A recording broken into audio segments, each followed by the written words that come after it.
بسم اللہ الرحمن الرحیم۔ پیارے ناظرین، آج اس ویڈیو میں ہم بات کریں گے 27 رمضان المبارک یعنی شب قدر کے بارے میں۔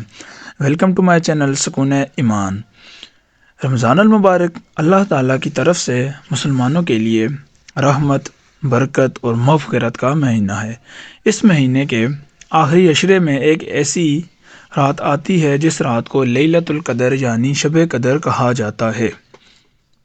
ہم سال فلمیں دیکھتے ہیں، ڈرامے دیکھتے ہیں، موویز دیکھتے ہیں، ہر چیز ہم کرتے ہیں، ہم گناہ کرتے ہیں۔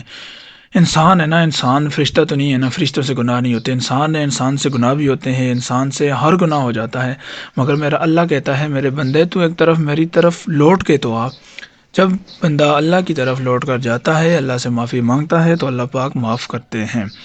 تو رمضان المبارک کا جو آخری مہینہ، آخری عشرہ ہے، مغفرت کا عشرہ، تو وہ اس میں لیلۃ القدر آتی ہے۔ تو میں آپ کو آج لیلۃ القدر کے بارے میں بتاتا ہوں۔ اللہ تعالیٰ نے قرآن مجید میں ارشاد فرمایا، لیلۃ القدر خیر من الف شہر، یعنی شب قدر 1000 مہینوں سے بہتر ہے۔ اس کا مطلب یہ ہے کہ یہ ایک رات کی عبادت تقریباً 83 سال اور 4 مہینے کی عبادت سے زیادہ کا ثواب ہے۔ کتنا؟ 83 سال اور 4 مہینے کی عبادت سے زیادہ ثواب اللہ پاک ہمیں ایک رات کے اندر دے رہے ہیں۔ بہت سے علماء کرام کے مطابق شب قدر رمضان کے آخری عشرے کی طاق راتوں سے ہوتی ہے۔ اب کوئی رات تعین تو نہیں ہے، مگر جو طاق راتیں ہوتی ہیں وہ ہوتی ہیں 21، 23، 25، 27 اور 29 رمضان المبارک۔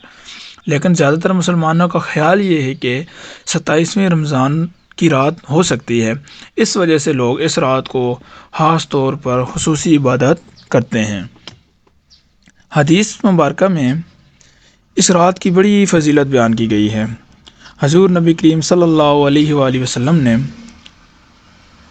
فرمایا کہ جو شخص ایمان اور ثواب کی نیت سے شب قدر میں عبادت کرتا ہے تو اللہ تعالیٰ اس کے پچھلے گناہ معاف کر دیتے ہیں۔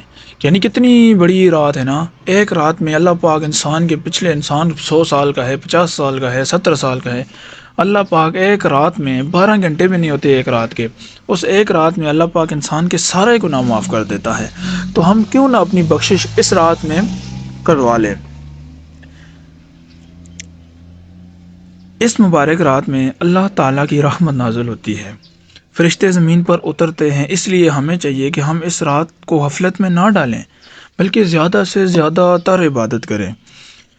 میں سب سے افضل عبادت یہ ہے کہ نوافل پڑھا جائے، خاص طور پر تہجد کی نماز ادا کی جائے، قرآن پاک کی تلاوت کرنا، اللہ تعالیٰ کا ذکر کرنا اور استغفار کرنا، کثرت سے درود شریف پڑھنا، اللہ تعالیٰ سے اپنے گناہوں کی معافی مانگنا اور دعا کرنا۔